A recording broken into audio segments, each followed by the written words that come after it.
Hi guys, Iron Cameraman here. Mr. Boom agreed to answer some of my questions, and I couldn't pass up the opportunity. I ended up asking him 14 questions, and today you'll get to hear all his answers. Make sure to stick around until the end to catch all the important details. And before we get started, don't forget to like this video if you think Titan TV Man isn't just Astro Duchess's loyal pet. Alright, let's dive in. To kick off the interview, I wanted to find out what's coming after season 25. So I asked, were episodes 75 to 77 dedicated to the union between Skibidi Toilets and Alliance? Did this arc come to an end? What will be the main theme of the next arc?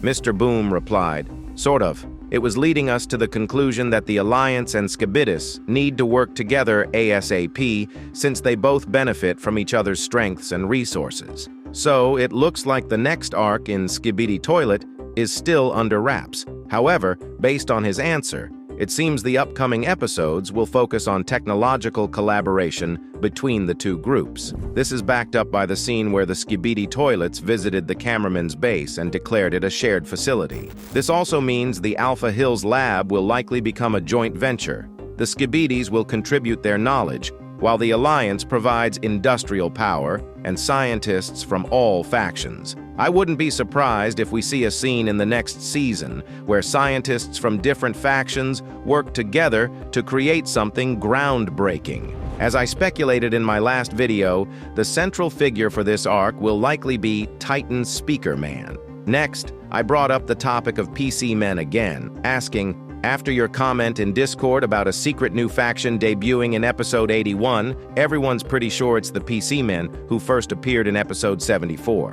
What role will they play? Mr. Boom's brief response was, I like my Skibidi Drippy. It's clear he dodged the question on purpose to keep the mystery alive. But here's the thing. If he wanted to completely dismiss the theory, he likely would have said so outright. His vague answer only adds fuel to the speculation. The PC men will probably play a significant role, but he's intentionally keeping it under wraps. As for his comment about Skibidi Drippy, I doubt there's any deeper meaning there, but let me know in the comments if I'm missing something. The third answer, honestly, left me a bit stumped. I knew going in that Boom tends to dodge spoiler-heavy questions, as I've mentioned before. I tried to phrase it vaguely, but that didn't help much. My question was, will we see Titan Cameraman or Titan Speaker Man before episode 80, or only starting from episode 80 onward? His response was, no way you believe I'm answering all that. I had hoped he'd at least address Titan Speaker Man,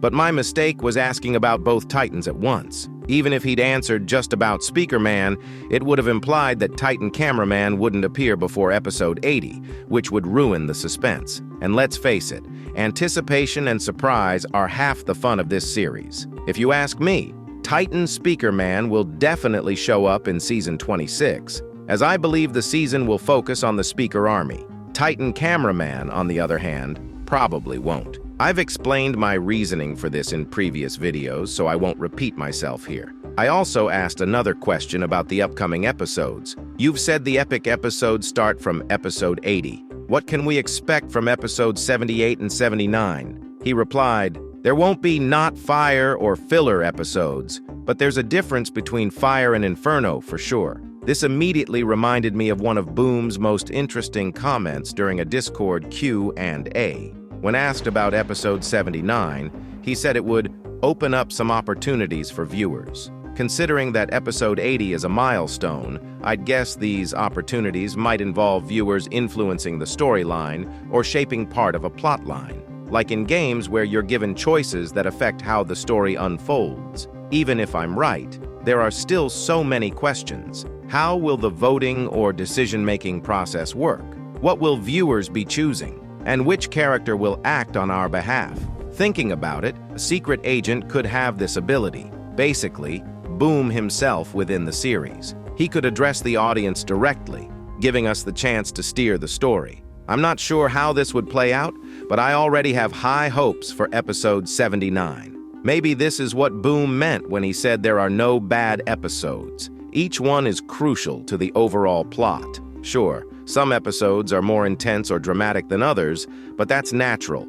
You can't have every single episode be a climactic moment. All right, Let's move on to the next question. I asked Mr. Boom if the changes to the Duchess, Skibidi Woman, and the old scientist's size were part of the storyline or just design updates. In simpler terms, were these changes retcons or upgrades? For those unfamiliar, a design retcon is when a character or object's appearance is altered to fit a new style or story direction, even if it didn't look like that before. Boom replied, both. Characters also can redress and change their appearance sometimes. There's no retcon. From this response, it's clear that the Duchess's new arms and legs are more of a redesign than a retcon. This means her appearance wasn't critical to the plot.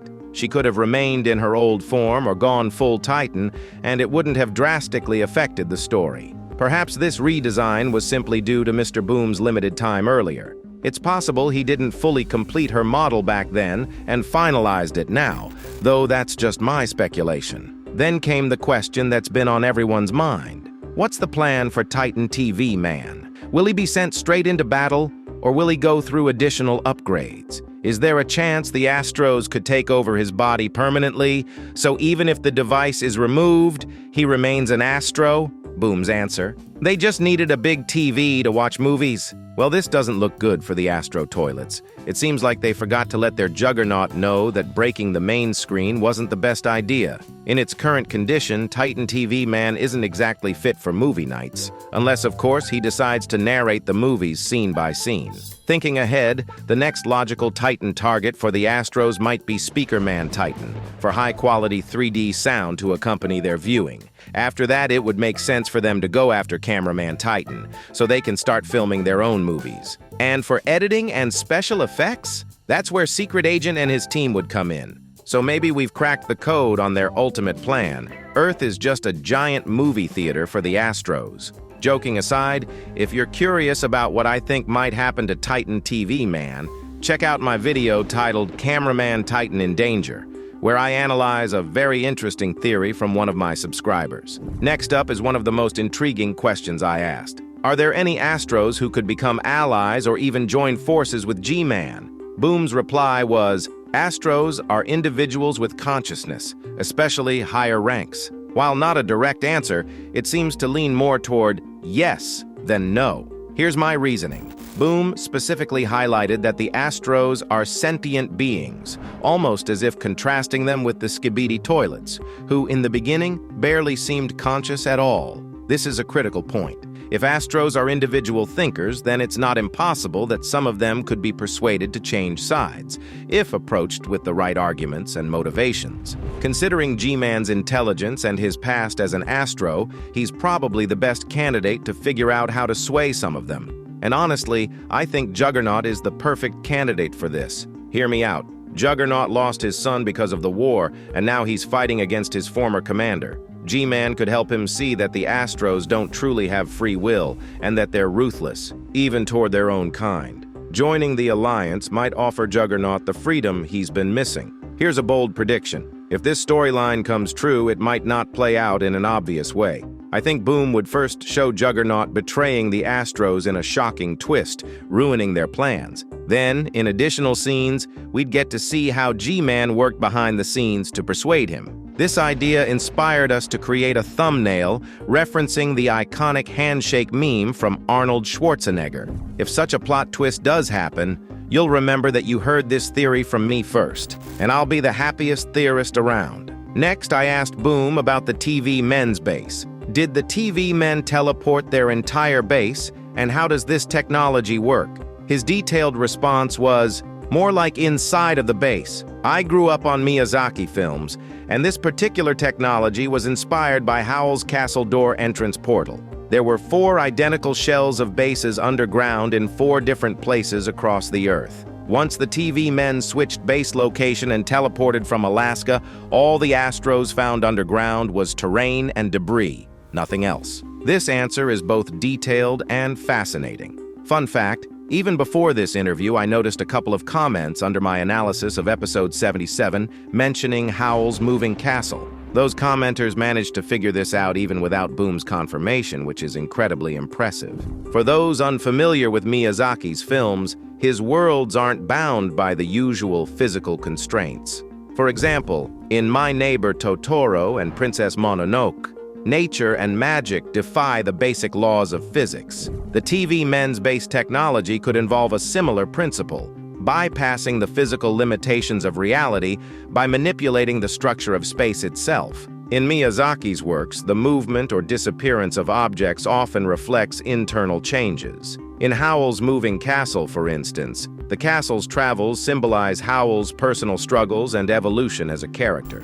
Perhaps the TV men's ability to relocate their base reflects their own inner conflict, specifically, their loss of Titan TV Man. Finally, I asked Boom about his thoughts on haters and criticism of the series. His response was blunt. "I haven't seen constructive or reasonable criticism from any hater whatsoever, just silly bandwagoning. There's not much to add here. But on that note, I'm working on a video discussing one of the biggest Skibidi Toilet haters. I think most of you can guess who I'm referring to. Stay tuned for that. That's not all the questions I asked, but to speed up this video, I asked my friend Super Cameraman to help break down the last 4. You can find his answers in his video, link in the description and on screen. Stay sharp, Iron Cameraman signing off.